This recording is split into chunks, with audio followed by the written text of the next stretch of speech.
Hi, I'm Rowena, and this is the story of how my own son erased me from a will, from a house, from the family legacy I spent my life holding together. He said, "You don't need anything, Mom."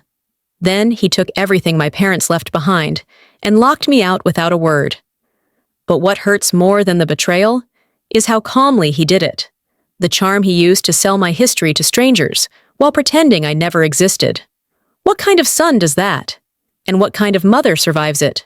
Let me tell you, I always thought I had more time to fix things, to say what needed saying, to be seen not just as a daughter or a mother, but as someone who mattered in this family.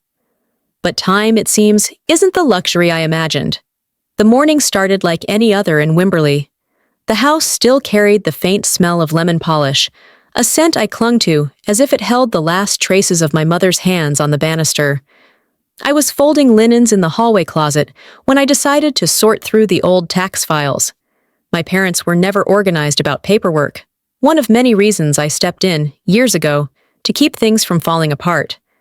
I wasn't expecting to find anything unusual, but behind an envelope labeled 2017 medical deductions, I saw it, an envelope marked Revised Will, Final Copy. My breath hitched. I held it for a moment before peeling it open. The pages inside were crisp, clean, legal language etched with precision. I read it once, twice. My name never came. Not once. Everything, house, land, savings, was designated to Jared, my son. A small post-it note was stuck to the last page. Just in case. No need to worry, Mom.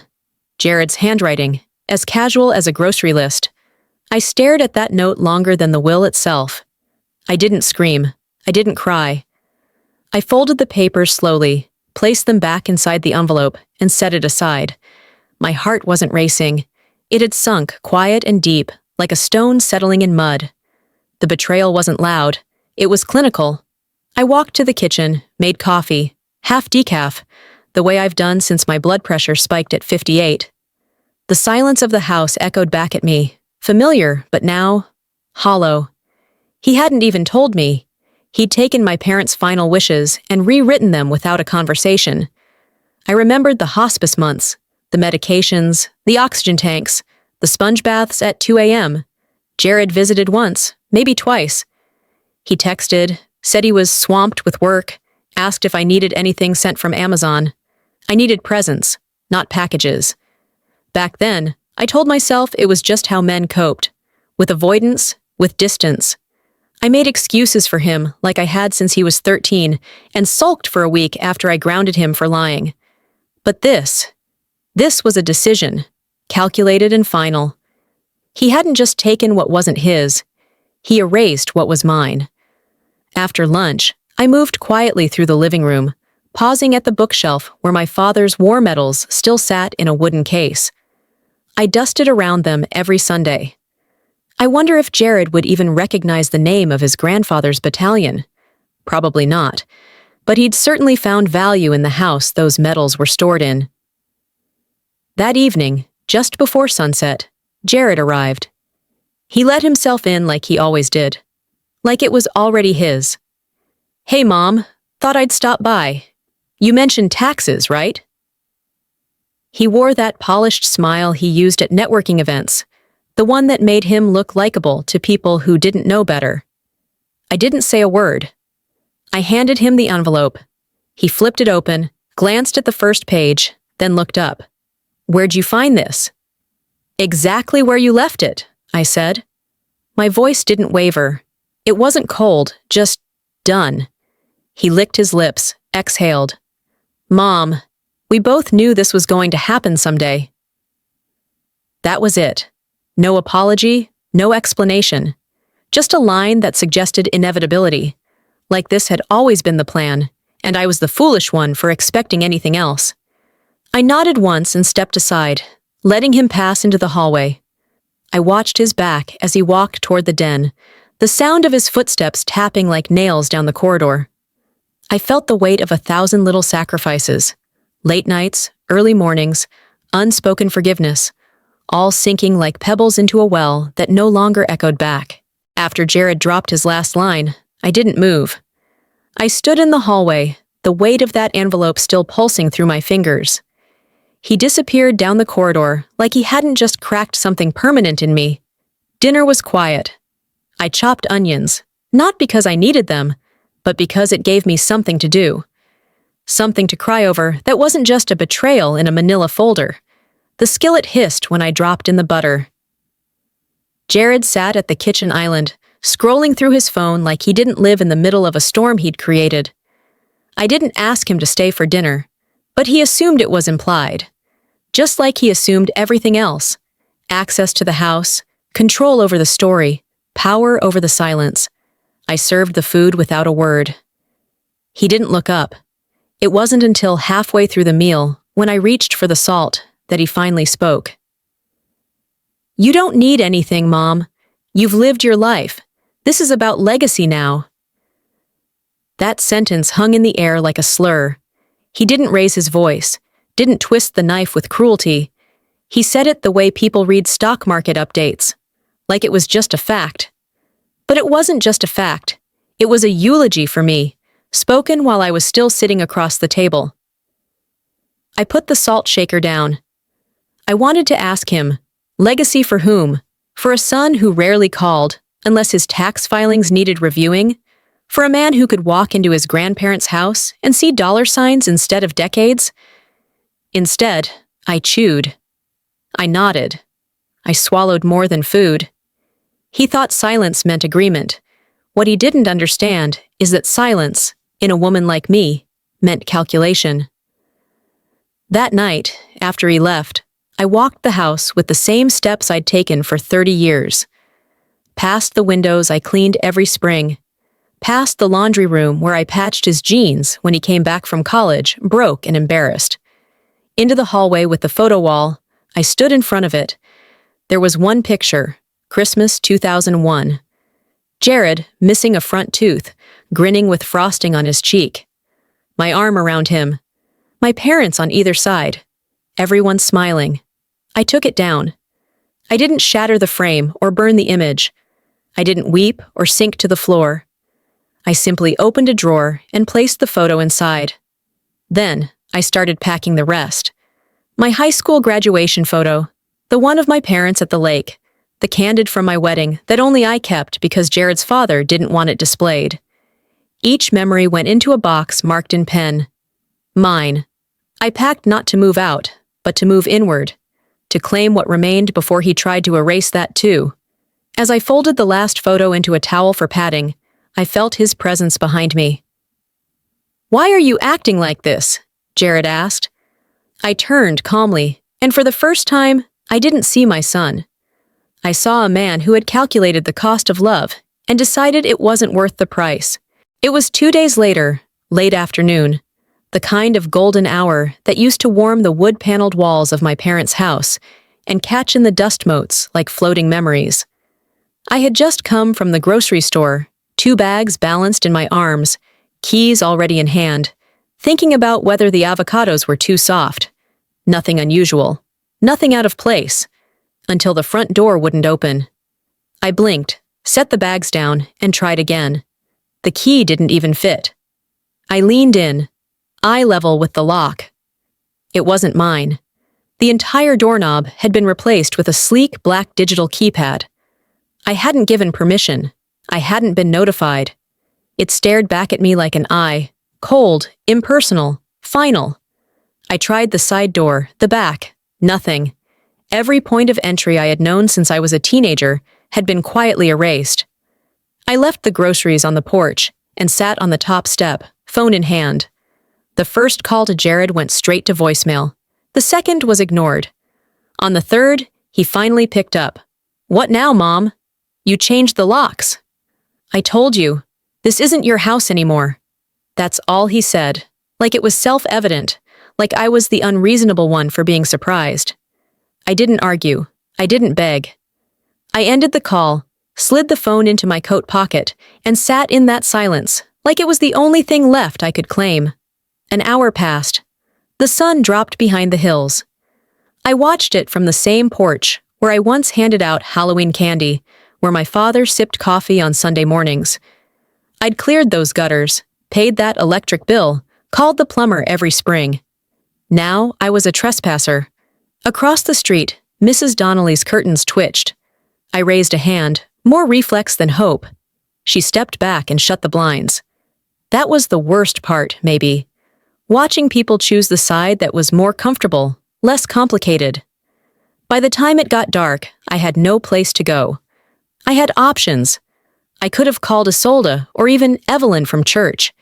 But that would have meant explaining things, hearing their voices soften in pity. I wasn't ready for that. So I sat in the car, parked along the curb, just far enough down the street not to be obvious. I reclined the seat, used my coat as a blanket, and tried not to cry. Not because I thought it was weak, but because I was tired of shedding anything else for Jared. The house lights flicked on later that night. I watched through the windshield as Jared's figure moved past the front window. He didn't even look outside. He didn't think to check if I was still there. Or maybe he knew and just didn't care. Lying there in that car, engine off, windows cracked for air, I thought back to the Christmas before last, the one where I decorated the whole house by myself. Jared had promised he'd come by early to help. He showed up 4 hours late and didn't notice I'd already done everything. I'd made excuses then, work, traffic, exhaustion. I kept making them, until there was nothing left to cover. It was cold. My knees ached from the cramped space. My back screamed from the angle. But I didn't move. I didn't knock on anyone's door. I didn't call him again. Instead, I counted backward every time the pain rose in my throat. I breathed through it. I reminded myself this was temporary. By dawn, my resolve had hardened into something I hadn't felt in years. Not bitterness, not revenge. Something quieter, sharper, clarity. I sat up slowly, rubbed my eyes, and watched the first rays of light stretch across the roof of the house that used to be mine. And I said it out loud, to no one and everyone. This ends with me. It had been a week since the locks changed. I'd managed to stay afloat, renting a modest studio just outside Austin, sharing walls with people I'd never meet, in a place that didn't know my name or my story. I'd been keeping quiet, biding time, trying to collect myself. But even silence finds a way to break when you least expect it. That afternoon, I was at the public library downtown, using one of the older computers along the back row. My phone was charging in the wall behind me, and I didn't want to sit still doing nothing. I searched my name, call it morbid curiosity. I don't know what I expected. Maybe a mention in the local church newsletter. Maybe nothing. Instead, I saw a press release. Ellis Properties unveils the Legacy Home Series, preserving tradition through modern vision. My finger froze above the mouse. There was a link to the promotional website. I clicked. And there it was. My parents' house.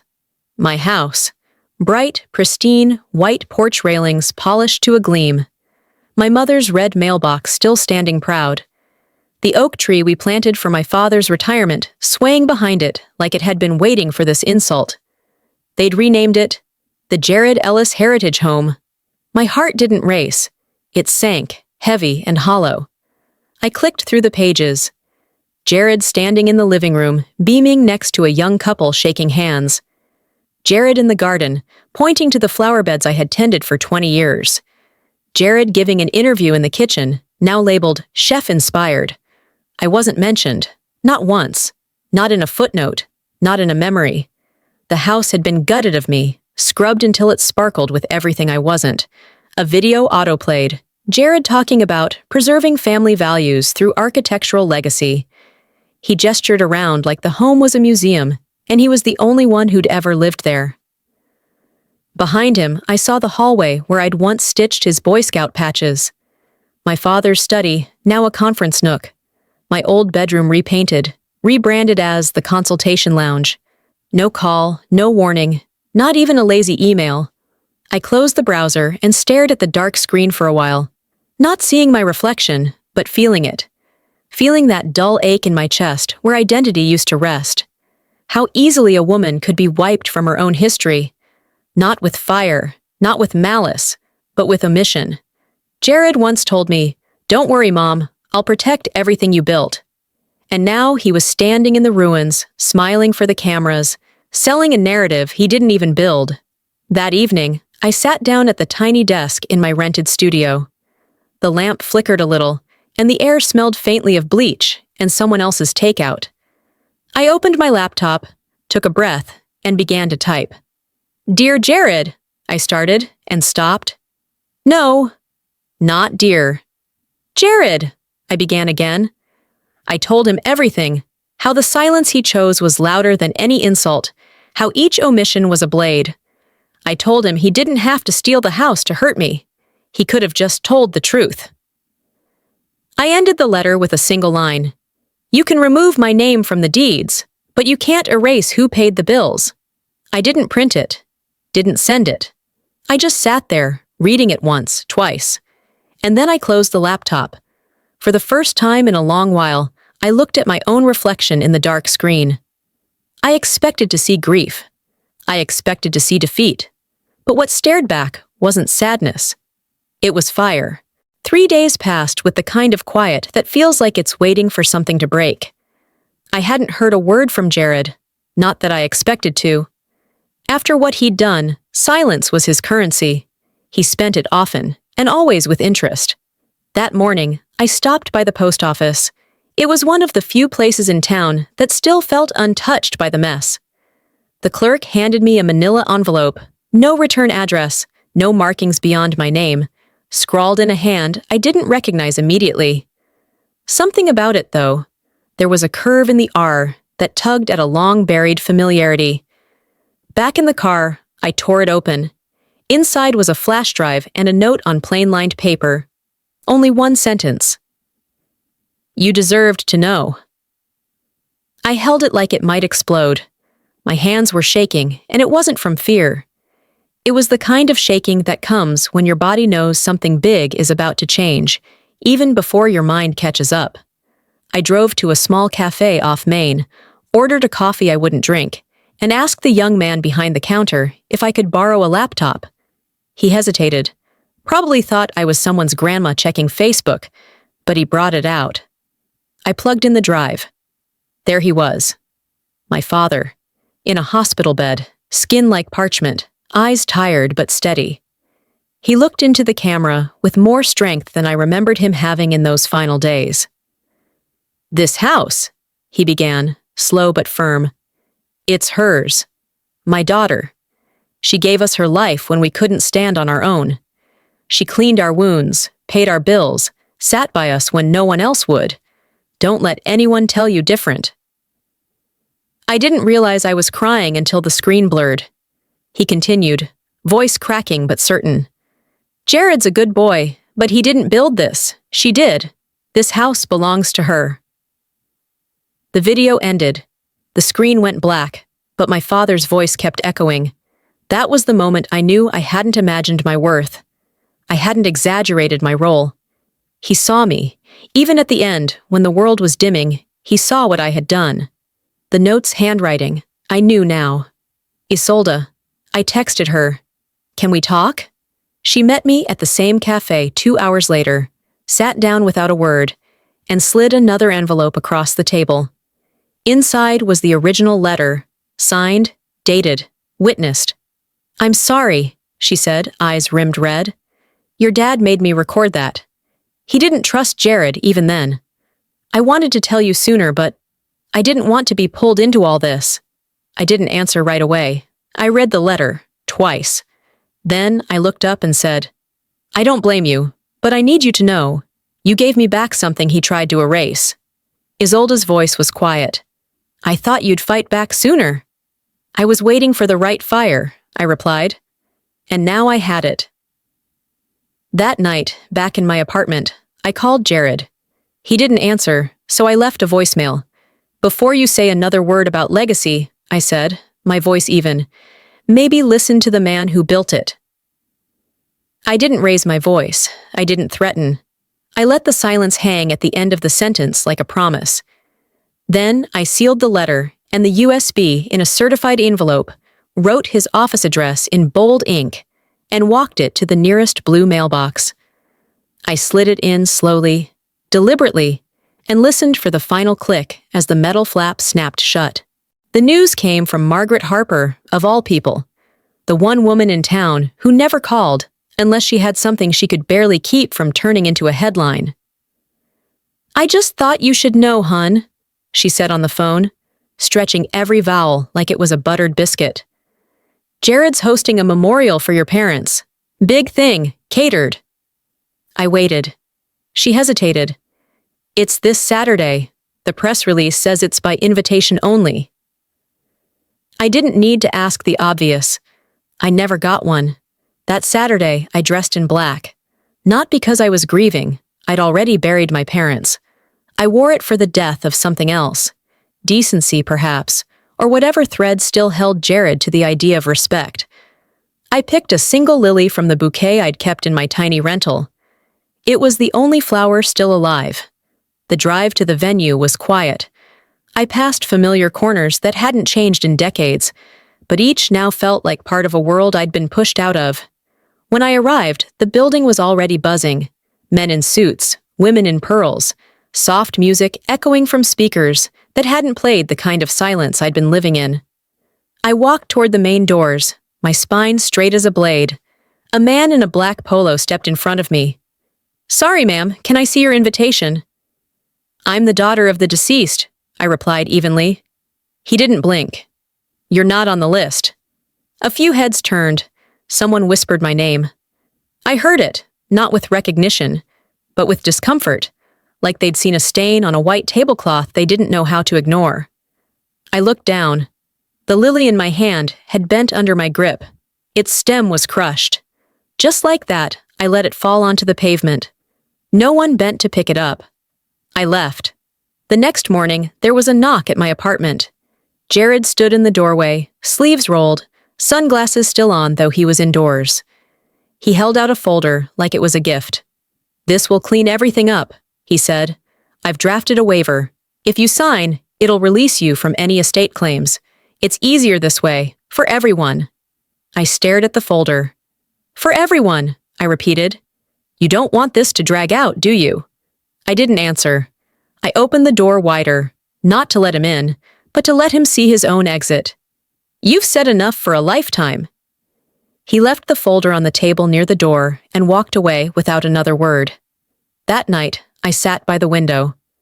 The room was dim, just one candle flickering against the glass. I didn't light it for mourning. I'd already buried too much. I lit it to mark a shift, the day I stopped waiting for Jared to be the son I raised.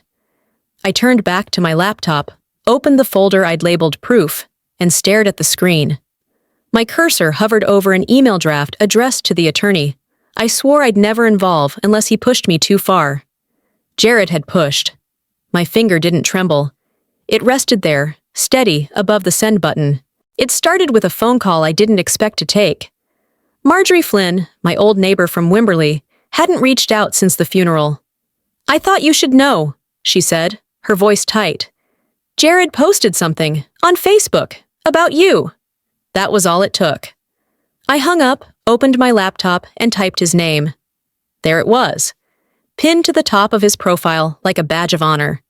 A long post about the evolution of legacy, accompanied by photos of the house. My house. The same white porch, the same red mailbox. The caption beneath it read, "Families change, and sometimes that means making hard decisions for the greater good.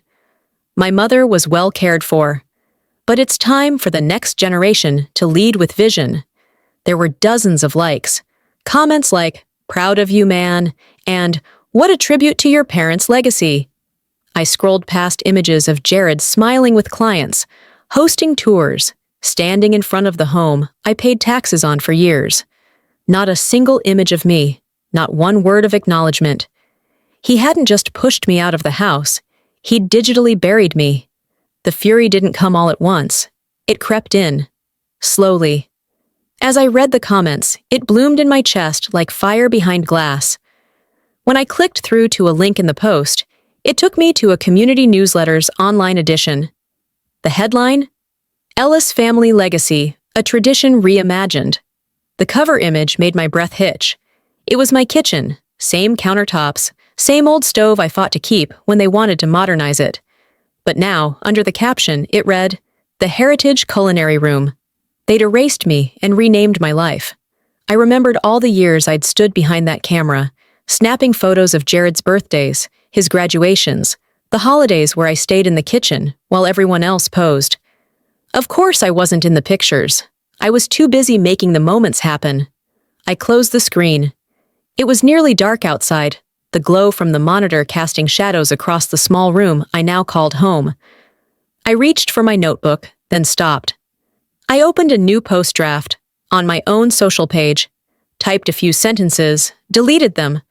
I wasn't going to fight him there. I'd already lost the public narrative. He controlled the audience, the platform, the angle of the camera.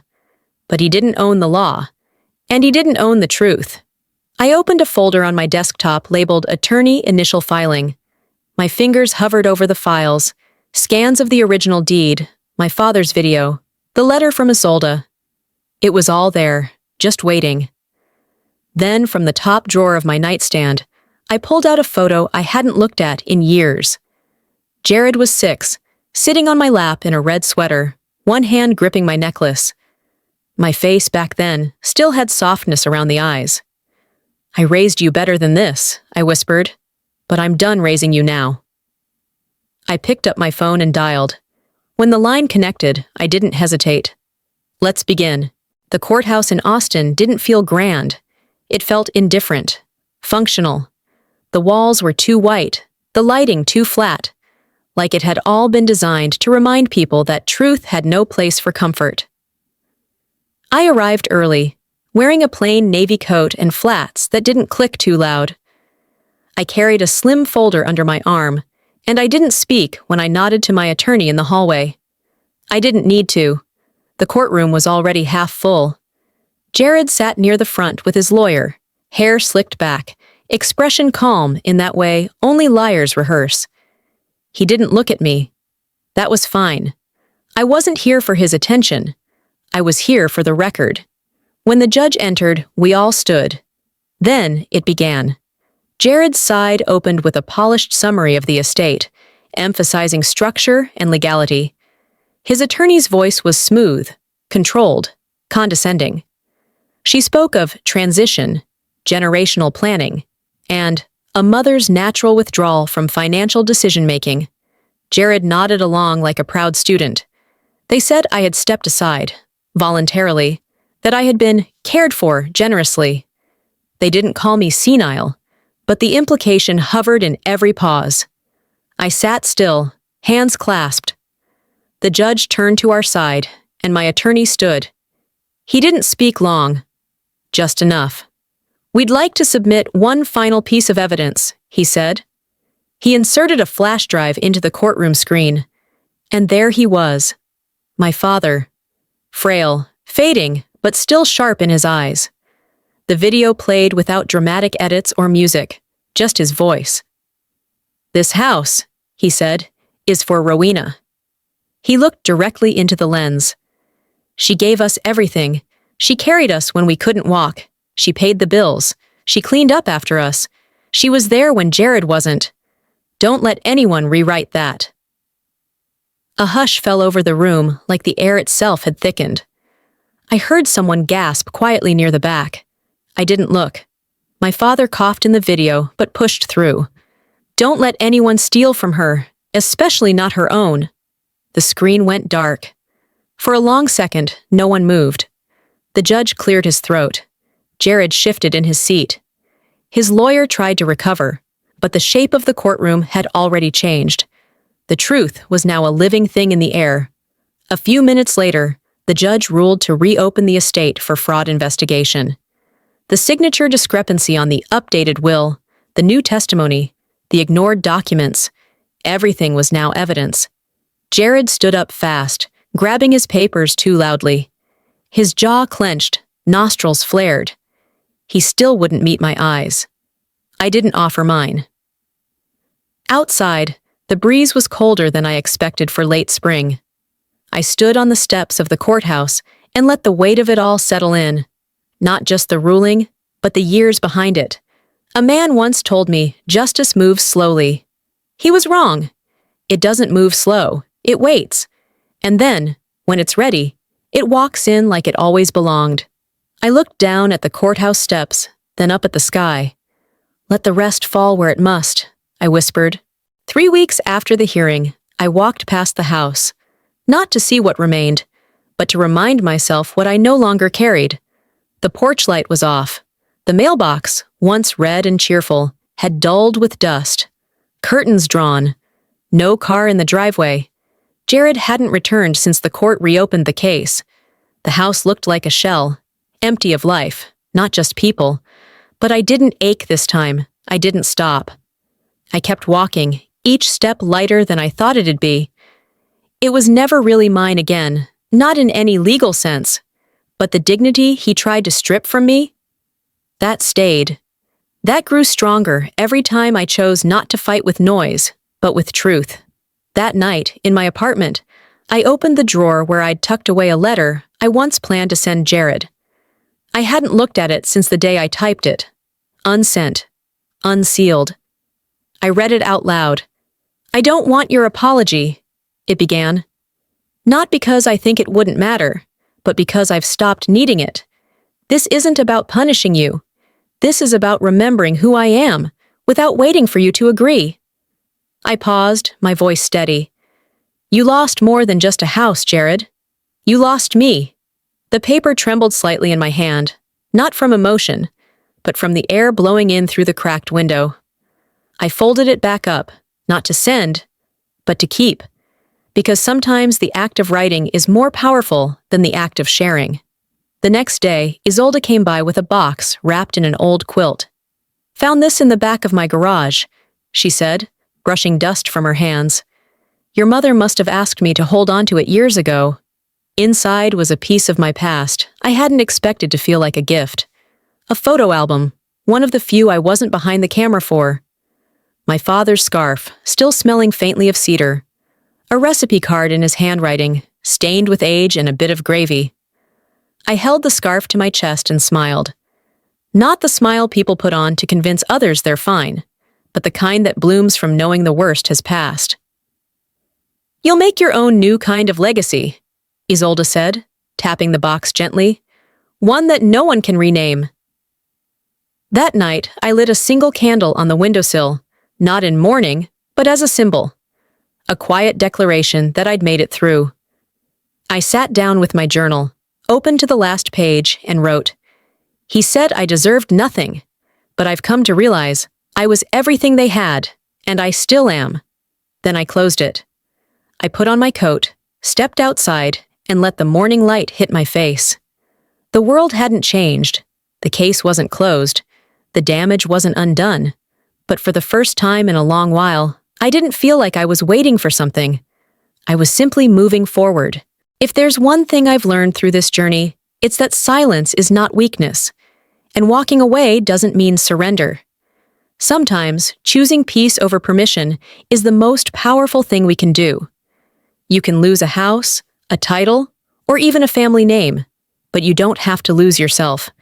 And when they try to write you out, remember, you still hold the pen. What about you? Have you ever been erased from a chapter you helped build? I'd love to hear your story. Leave a comment, press 1 if this touched your heart, or let me know where you're watching from. And if this story didn't sit right with you, tell me why. Let's talk about it. If you found value in this story, don't forget to subscribe to the channel so you won't miss the next one. Your voice matters here.